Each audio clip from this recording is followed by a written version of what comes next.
Straight from the lows of a Premier League defeat, which felt like a gut punch, to the Champions League highs, certain threads shine brighter than others.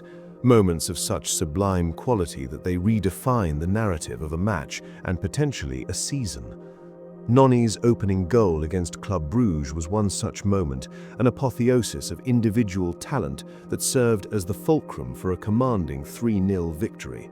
To merely admire this strike as a highlight reel spectacle is to miss its profound significance. Deconstructing this extraordinary goal reveals far more.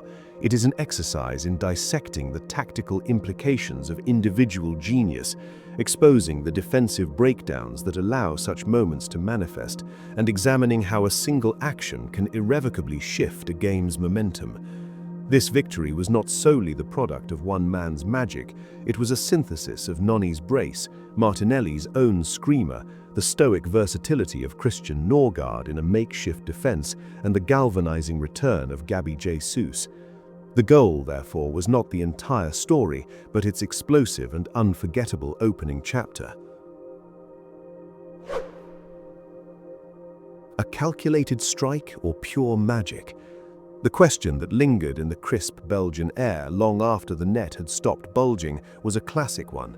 Was Noni's wonder goal pure magic or a calculated strike that exposed critical defensive flaws? The truth, as is often the case in elite football, lies in the symbiosis of both. We are not just replaying a highlight, we are breaking down the anatomy of an astonishing goal. The move began with Noni receiving possession in a seemingly unthreatening wide area, yet what followed was a kinetic explosion. A blur of feints and raw acceleration saw him bypass multiple defenders, each left trailing in the wake of his audacious enterprise. This was not simply a hopeful run, it was a calculated exploitation of defensive indecision. As the Bruges backline retreated, they afforded him the one thing a player of his caliber craves: space. The failure to engage, to commit to a tackle, was a fatal error.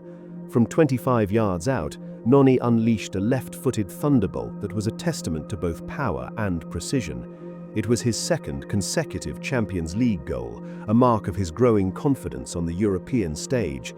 The goal was pure individual brilliance, yes, but it was a brilliance that flourished in the vacuum of a tactical breakdown by the opposition. It was the catalyst that transformed a period of controlled Arsenal pressure into outright dominance. While Noni provided the pyrotechnics, the victory was built upon a foundation of remarkable systemic resilience. Mikel Arteta, facing a defensive injury crisis that had sidelined Timber, Gabriel, Mosquera and Saliba, was forced into a significant tactical shuffle. His solution was as pragmatic as it was inspired, deploying the veteran midfielder Christian Nørgaard at centre-back. A large section of supporters were waiting to see him, but they didn't expect him to start as a centre-back in a Champions League away game. Arteta later commended Nørgaard's professionalism and adaptability, but his performance was more than just professional. It was a testament to the squad's ingrained tactical intelligence and collective mentality. Alongside Piero Hincapié, he formed a partnership that was not just functional but comfortable, repelling Bruges' attempts to write a comeback story.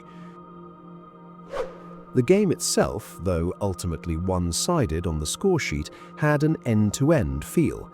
Arsenal's clinical efficiency in both boxes proved decisive.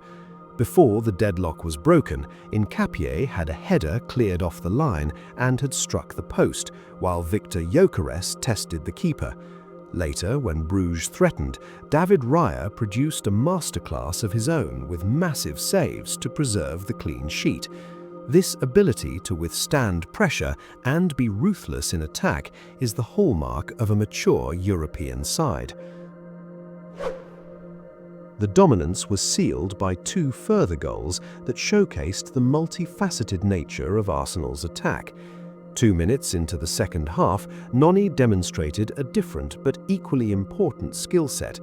Drifting to the far post, he met a perfectly driven cross from Martin Zubimendi with a simple, close-range header. From a banger to a poacher's finish, he displayed the full repertoire. Then Martinelli put the result beyond any doubt, scoring a record-breaking consecutive goal in the Champions League with a sublime 20-yard strike into the top corner. It was a goal of pure technique, confirming that the threat could come from anywhere at any time. Perhaps as significant as any goal was the return of Gabriel Jesus after an 11-month injury absence. His introduction was met with a roar, and his performance was full of the relentless energy and intelligent movement that Arsenal had missed. Arteta rightly praised his resilience and the medical staff's work, but his presence on the pitch was a tactical boon, offering a different dimension to Gyökeres's raw power. The night was further embellished by the debut of 16-year-old Marley Salmon, a symbolic nod to the club's vibrant future. This 3-0 triumph in Bruges was far more than a routine group stage victory. It was a powerful statement of Arsenal's evolution. It was a win defined by the spectacular, Noni's individual masterpiece and Martinelli's technical perfection, but it was secured by the pragmatic, through Nørgaard's versatile professionalism and the team's collective resolve. The return of a talisman in Gabriel Jesus adds another layer of menace to an already formidable attacking unit. With 6 wins from 6 and only 1 goal conceded, Arsenal have not just navigated their Champions League group, they have utterly dominated it. The performance against Bruges, achieved with a rotated squad and a makeshift defence, demonstrates a depth and adaptability crucial for the knockout stages. The brilliance of Noni's goal will be remembered as the night's defining image, but the true story is of a team that is increasingly looking like the complete package, capable of moments of breathtaking magic, yet grounded in a system of unshakable strength. The journey in Europe is far from over, but this was a significant and resonant step forward. The Gunners have shrugged off that defeat and come back even stronger. So that is our brief from the Arsenal's emphatic win in Belgium. Thanks for joining in. This is the Arsenal Blueprint, and thanks again for watching. If you enjoyed this analysis and found it valuable, please show your support by hitting that like button. We're almost there on 3,000 subscribers, so don't forget to hype, share and subscribe. We'll be back soon with more tactical insights. Until next time, come on the Arsenal.